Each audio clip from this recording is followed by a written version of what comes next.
This episode of The People of PCPS is brought to you through the generous support of Joe Fisher's office at Midstate Educators Insurance. For more information, visit insurepolk.com.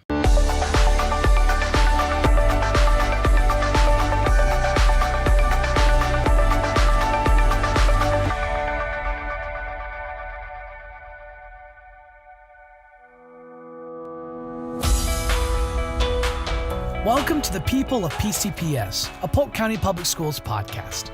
This podcast is dedicated to telling the stories of teachers, paraeducators, support staff, students, volunteers, alumni, and all the people who contribute to Polk County Public Schools. Whether they're working in the school district, learning in our classrooms, or using their education to improve our community, the people are what make Polk County Public Schools great. Let's get to know our colleagues, our students, our neighbors, and our friends, the people of PCPS. Hi everyone, I'm Rachel Pleasant, the Senior Director of Communications for Polk County Public Schools, and welcome back to the People of PCPS podcast. Every day in the communications office, we meet new people, we talk to new people, but we don't often get the time to really talk to them and really learn about their stories and who they are and what they contribute to the organization. And so this podcast is dedicated just to getting to know the people of Polk County Public Schools better, because we believe it's the people that really make this organization great. And today we have a very special guest. We have Lois Horn-Diaz, the 2017 Polk County Public Schools Teacher of the Year. I got the year right, correct, Lois? Okay. Yes. Lois has been working for Polk County Public Schools for 33 years, but she has been in public education for 35 years. She's been with Polk County Public Schools for the 33 years, and the first 23 or so years, she was a school psychologist. And about 10 years ago, she decided to become a teacher. And so we're going to learn more about her career and how her teaching practice has evolved, because Lois is now teaching virtually during the pandemic. So Lois, just to start out, to think about our pre-pandemic lives, why did you want to become a school psychologist? And then why did you want to become a teacher? Well, I've always wanted to be a teacher. From the time I was in third grade, and I got inspired by my third grade teacher, who was creative and exciting and just brought her lessons to life. So I had every intention of being a classroom teacher when I majored in elementary ed at the University of Central Florida. But when I graduated, I was offered a job at SeaWorld, Florida, as their education representative. So instead of teaching in a classroom, I taught in a stadium filled with 1,000 children. And that was the beginning of my education career.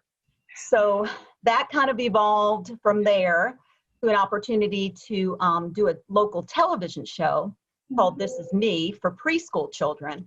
And that show was about emotional and social development in children. And that really lit a fire in me. So that's what prompted me to go back to graduate school and study school psychology. And that led me to my job first in Osceola County for a couple of years, and then in Polk County in 1988. Okay. And then why the switch from being a school psychologist to being a teacher? Why, once you had gotten into that career for so long, why did you decide to change? Well, I loved my work as a school psychologist, and I loved being a school psychologist in Polk County especially, because I had a lot of freedom to sort of bring my other interests and talents into my job. And so I got to perform for children and do programs about staying drug-free and bullying prevention and how to get along and understand their own emotions. And that, along with doing assessments, intellectual and academic assessments, gave me the opportunity to work closely with children. And I felt like I was teaching in a global sense. And that was a wonderful career for me for many years. Then through the years, the profession kind of evolved, moving more towards data analysis. And that's of great interest to many people, not so much to me.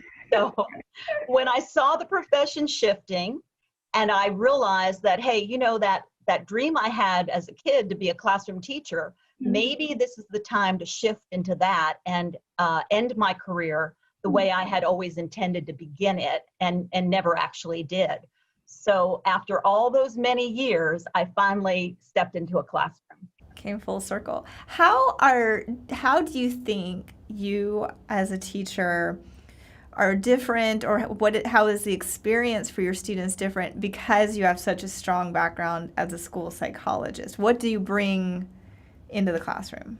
Well, particularly because I chose to teach gifted children, I think that my experience as a school psychologist is very valuable, because through my years practicing school psychology, I more or less began to specialize in the needs of gifted children. And there are a lot of things about gifted children that people don't understand. Even teachers, even mental health professionals, even medical professionals just don't have a strong background in the specific needs of gifted children. So as I studied and gained more experience, there were a lot of things that I learned just by virtue of working with gifted children that I was testing over and over and over and over. I heard the same stories from parents, from teachers, from children. And I started to kind of link together, wait a minute, there's something to this.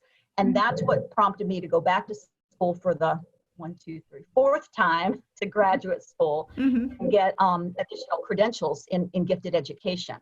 So I feel like I was able to bring into my gifted classroom a real broad understanding of those children's needs. And one of the joys, besides working directly with the children, has been to work with the families. And I think that when parents know that someone understands their children and understands that being gifted doesn't just mean, oh, your kid's smart and does well in school. There's a whole lot of other things that come along with that. Special needs. It is a special need. So I feel very fortunate that I was able to bring that experience into my classroom, and it's been a blessing for me as well. Well, that's really fascinating, and I actually had no idea that that was the case. I mean, of course, gifted by the nature of the term kind of gives you a sense for the kind of children that you're teaching, but for the layman, for people who have not invested years in studying it, can you give me like just one example or one type of quality you see to elaborate on what you just said about how these students? Yeah. Okay. I'd be delighted. Okay. So, gifted children, particularly highly gifted children, have a very specific set of characteristics. And the reason most people don't understand this is because the frequency of running across a highly gifted child would be so rare that a classroom teacher maybe sees one highly gifted kid every 5 years. And if you don't see a pattern over and over, you don't kind of link it together and say, oh, I understand this.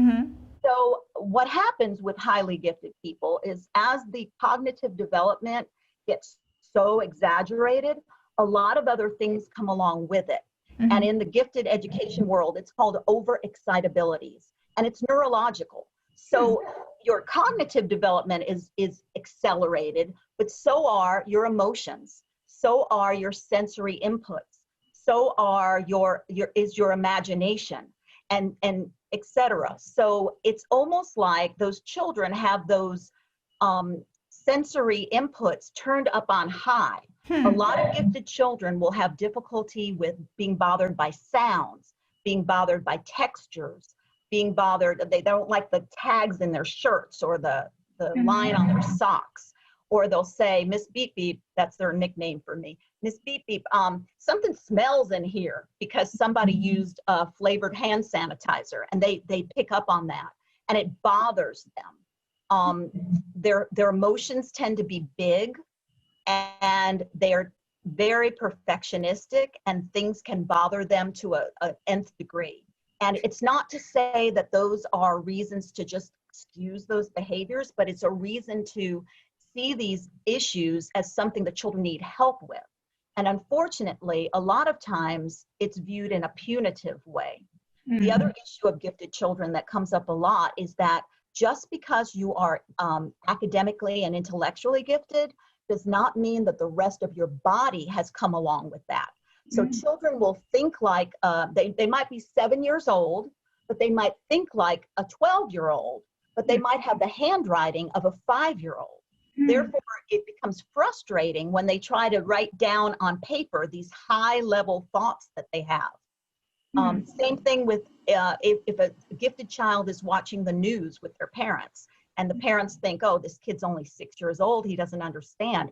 Well, the child is able to cognitively understand, but emotionally cannot tolerate or understand, and it creates a lot of problems for children with that kind of dynamic. So I could go on and on about this. And what is it about, I mean, as you're talking, and this gets back to where we want to get to know the people of PCPS better, and as you're talking, it's clear this is your passion. What is it about this group of children that really captured you? Was there a moment?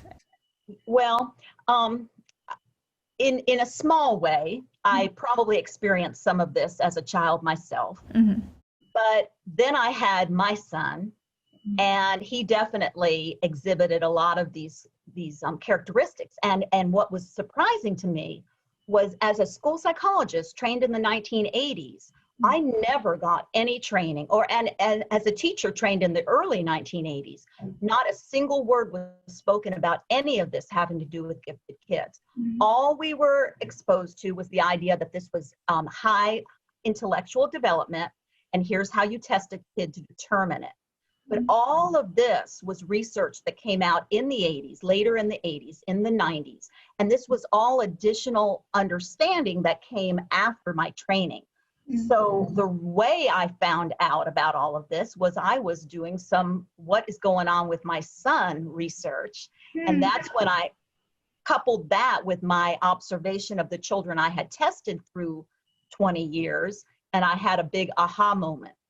And actually, that's prompted me to choose this area of study for my dissertation. I'm in the process at Florida Southern of working on my doctorate.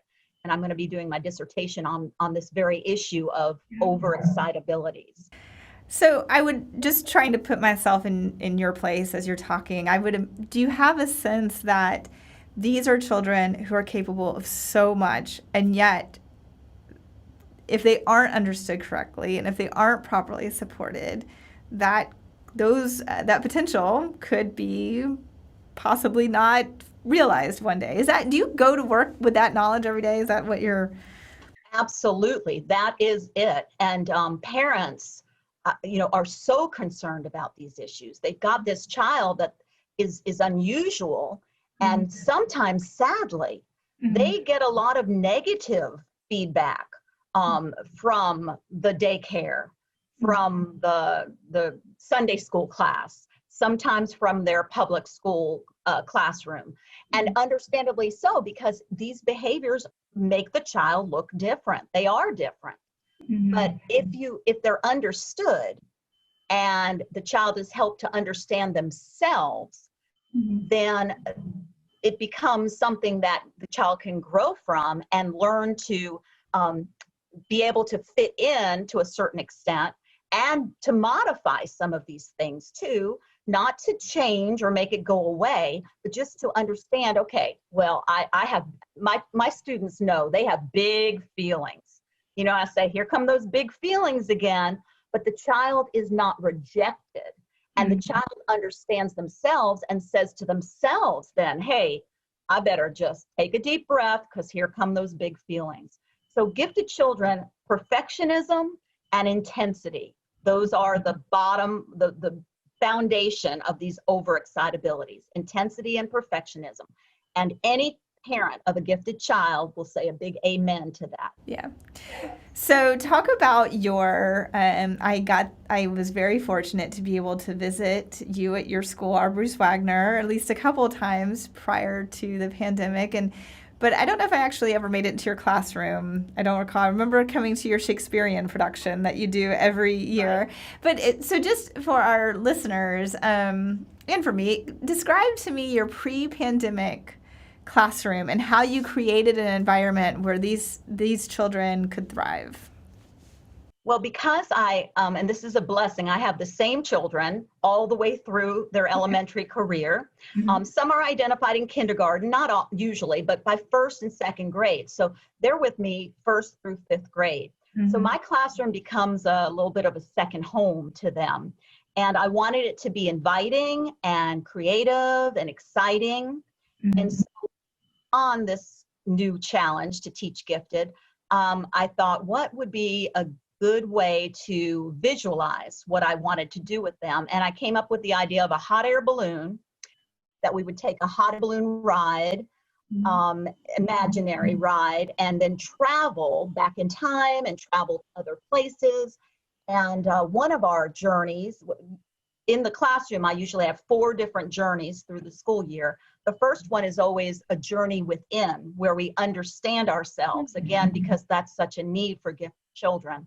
But the hot air balloon goes right along with that we're journeying within. So my classroom has a hot air balloon reading corner and rainbows. And it's, as a matter of fact, let me just show you, because when I see my kids now, my students from home, they're missing their home away from home. So I will pop in my classroom background so that we feel like we're back where they're used to be. Oh, I see the hot air balloon there. Yeah, that's the little individual hot air balloon, and then there's a big hot air balloon reading corner as well that my husband built for me 10 years ago. And so I miss my classroom, I have to say that. And I tell my students that, and they tell me that, and that's okay. You know, we can miss our classroom, but something I've also told them many times through the year is if plan A doesn't work out, you go to plan B. And so that's what we're doing. We're plan Bing. So you, after many years of teaching in a traditional sense and being in a traditional setting, you are now teaching virtually. What has this been like? How have you had to change as a teacher? How have you seen your students change? Yeah, well, I have 2 feelings about that. One is, I wish I was back in the classroom with my students right in front of me, but that is not the reality of what we're dealing with right now. So I am determined to take a positive approach to this and make the best of things. In the spring, when we pivoted suddenly to distance learning, I had decided to do project learning with my students. And I had played around with a website called Voki, and they had an option called Voki Hangout. So I created that for my students, where we had a virtual classroom where we can interact with one another. And I would post a challenge of the week, and then they would read and research, and then they would respond to that by creating avatars that would then be their spoken report back to me. We had a lot of fun with that. Other than that, I did individual Zoom sessions with them. So I was talking to them just one at a time. And that was beautiful. That worked very well. And I had no struggles with that. And I would check in with them and how they were doing on their projects. And then toward the end of the year, we worked on our virtual Romeo and Juliet Shakespeare project, which was quite an undertaking, but we had a great time doing it, and it turned out better than I could have hoped. Yeah. So that experience was pretty exciting and went very well. That plan worked out perfectly for my students. That's great. Now, starting this school year, when I understood that we should be in a different kind of modality where I would meet with my students as a class during the time that we would have been meeting if we were in school. I have found that to be much more challenging. And now I understand why the teachers that were meeting in mass like that with the whole group last year struggled. Because I remember thinking, what's the big deal? Zoom is great. This worked out great for me. Well, now I know, because the challenge of gathering multiple children at the same time on Zoom, it's not easy. There's a big learning curve. Yeah. So technology aside, I mean, what's been the biggest challenge as far as maybe it's with planning your lessons, or has it been hard to adjust to just not physically being around your kids every day, but just kind of the technical aspects of it aside, what's posed the biggest challenge? But also, have there been any unexpected benefits of this, or good, or upsides to it? Has anything good come from this transition? Well, I'll start with what's good. And what's good is that we're having to learn new things. Mm-hmm. We're all creatures of habit. So unless, we're pushed to pick up something new, most people tend to kind of take their time about changes. So this has prompted all of us to have to take a risk and jump right in, even if you're not totally comfortable with something. Mm-hmm.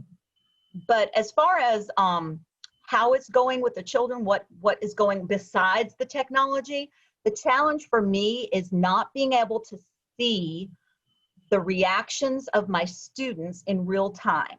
Mm-hmm.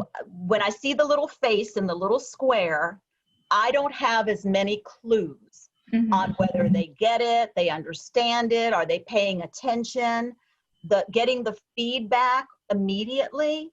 Mm-hmm. I'm learning new techniques. I'm doing a lot of the thumbs up, thumbs down, but there's so many nuances that mm-hmm. being with a person allows you to get that through the screen is just not the same. The one-way communication, if I'm just talking to them, I think that's all right. Mm-hmm. But when I'm just trying to non-verbally get back whether they have questions and their communication back to me isn't as strong as if I was in the room with them. If you could go back to the pre-pandemic life and talk to Lois before all this happened, what would you tell yourself? What advice would you give yourself? Well, I've thought about that a lot just in my whole life, all aspects of my life. And the lesson is treasure each day. And I guess the cliche would be, you don't know what you got till it's gone, right? Right. So just the carefree freedom to roam around campus and give my kids a hug and do whatever you feel like doing and going wherever you feel like going, that's a loss. And we're all dealing with that loss. And, we're all hoping that there'll be a day when it's all coming back. But, that's affecting me, but I have to remember that's affecting my students too. Well, I was going to ask you, as a school, do you find yourself maybe tapping into your school psychology background? Do you talk to your students about how they're feeling with all this and how they're dealing with, we're all grieving a life we'll never get back. We may get a form of it back, but it'll never be quite the same for many of us. And I'm concerned, and I have been concerned in the spring as well. We talked, a lot of our lessons were about, I tried to think, how can I address this without scaring them more, So I tried to emphasize the fact that through history, things like this have happened and people have gotten through them. So 2 of our lessons in the spring had to do with other pandemics and people who did amazing things during the pandemic. So we studied the fact that a lot of Shakespeare's writings were done when he was quarantined during the plague. And we also studied the origin of the Candyland game, which was also invented by a woman who was quarantined during the polio epidemic. And that's when she created Candyland. And she created it for the children in the hospital during their hospitalization for polio to give them something fun to make the time go faster. So, she took something like that and look at this amazing thing she created out of that. Do you think your kids, you've been with them for a while, the same group of children, you said you teach them their whole way through. So you have kids that you've had since kindergarten, correct? How have you seen them change during the course of this? What they've had to adapt? Do you think this will in some way have a lasting mark on them? And if so, how? I really don't know. I don't know. If you look through history, people have gone through traumatic events. I think about, my parents' generation were teenagers during the Great Depression. They were young adults during World War II. Those were challenges beyond anything that I could have imagined, but they continued through life. And we also studied the flu epidemic of 1918 and how people's lives changed at that time, but yet by the 1920s, life was back to normal, and no one mentioned much about the flu epidemic. So I think people are resilient, and I keep telling my students, you're going to have quite a story to tell when you're older. That hey, I remember when. Yeah. I hope that they are talking about their feelings. And I certainly am there to talk with them if they want to, but also in their families. I've encouraged that as well. You mentioned before we started recording that you're approaching the end of your career with the public school system, at least. This is a two-part question. When you think about your many years with Polk County Public Schools, what are you most proud of, period? But then also, what are you most proud of just from March to today, your pandemic response? What are you most proud of? I think that my pandemic experience, I'm proud of the fact that even though I had gotten to a comfortable place in my teaching where my routine was set, my classroom was done, my curriculum was developed, and it's not that it was easy, but I was kind of like comfortable. Mm-hmm. And the pandemic response required me to go back to, I can remember 10 years ago, I call it my startup cost. Mm-hmm. When my first year of teaching in the classroom, I think I counted 42 days in a row where I didn't take any days off, including Saturday and Sunday. So that was the cost of starting something new, because that's what you have to do. Mm-hmm. And even though now, at this late stage of the game, I'm like, I'm not working 7 days a week again, but yes, I did. And the reason I did is because it was something new and it required it. But my heart goes out to all the teachers that invested in their startup cost at whatever point in their career. And the whole group of them have had to do the same thing again. It's kind of like, I compare it to when you have a new baby, and when you have a new baby, everything gets put on hold and your total focus is there. And what we've done in Polk County Schools is we've just had a new baby. Yeah. Yeah. We, again, as we talk to our various interview subjects, we want to find out, we believe that everyone who's a part of this organization contributes something to it. And we want to discover what that is. And I want to ask you, Lois, as a veteran teacher, a former school psychologist who's, worked with many, many classes of students and will certainly have a lasting legacy at Polk County Public Schools. But what do you think you've contributed? What is your defining contribution to our organization? Whoa. Well, I can tell you what made me feel like I contributed something significant. Mm-hmm. When I was honored as the 2017 Teacher of the Year, which was totally unexpected, I can tell you that. Yeah. I heard from so many parents, I'm going to get all choked up on this, and teachers that I had worked with as a school psychologist 20 years prior. Mm-hmm. Parents who said, you tested my child in, whatever year, 1998, and shared their remembrances of that time and their appreciation for whatever, I don't even know what I did, but the fact that those things would have been remembered all those many years later, and that those people were so kind as to share that with me, that is something that that will always stay with me. Yeah. Anything else you would like to share with our viewers about the eSchool experience or just your teaching practice? Anything I haven't, there's so much to ask you about, Lois, but is there something you would like our audience to know about you that I haven't asked? No, I think I know everything. I talk too much.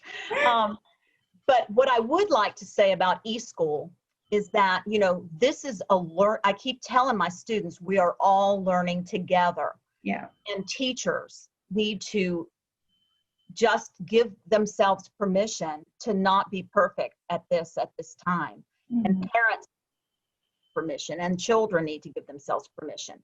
If I was going to give any advice, though, to parents whose children are in eSchool, Mm-hmm. it would be that I would ask them to try to find a quiet spot in the house Mm-hmm. in which their children can work, because it is very difficult when you're trying to concentrate on what's coming through a screen and the teacher is not right there in front of you. When there's a lot of commotion, I think that is making it tougher for the children. That would be my advice. And then my encouragement would be, whatever seems so insurmountable right now, in 3 months will seem just normal.